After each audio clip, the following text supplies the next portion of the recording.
Badan Narkotika Nasional BNN RI memusnahkan puluhan ribu batang tanaman ganja di Desa Tepin Resip, Kecamatan Sawang, Aceh Utara. Tanaman ganja yang siap panen tersebut ditemukan di 3 lokasi terpisah dengan luas lahan sekitar 2 hektar lebih. Selain tanaman ganja basah, petugas di lapangan juga menemukan ganja kering yang telah dipanen. Pemusnahan yang dilakukan dengan cara dicabut dan dibakar di lokasi dipimpin langsung Kepala BNN RI Komjen Pol Martinus Hukom. Kita akan musnahkan ya. Jadi ini ada ganja basah dan ini ganja kering. Oh ya, lengkap ah.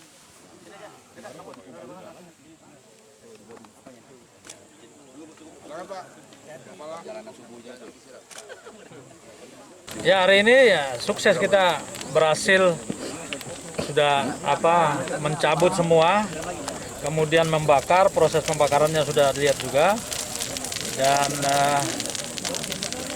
kurang lebih ini sebenarnya kan ada dua titik lagi yang belum, yang sudah kita sudah musnahkan kemarin. Ini sebagai simbol aja bahwa kita memusnahkan kurang lebih 2 hektar setelah diukur semua 3 titik dekat-dekat sini juga.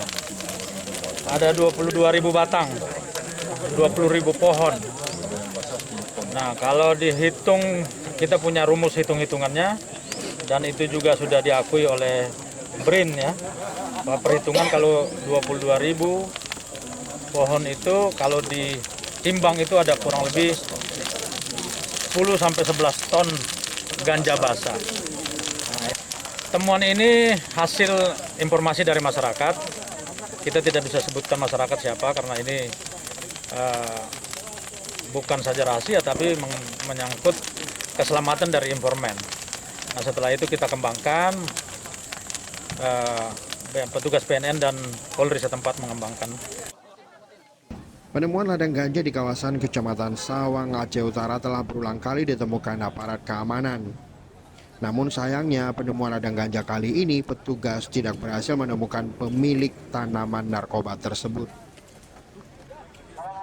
Tim Liputan Aceh Video.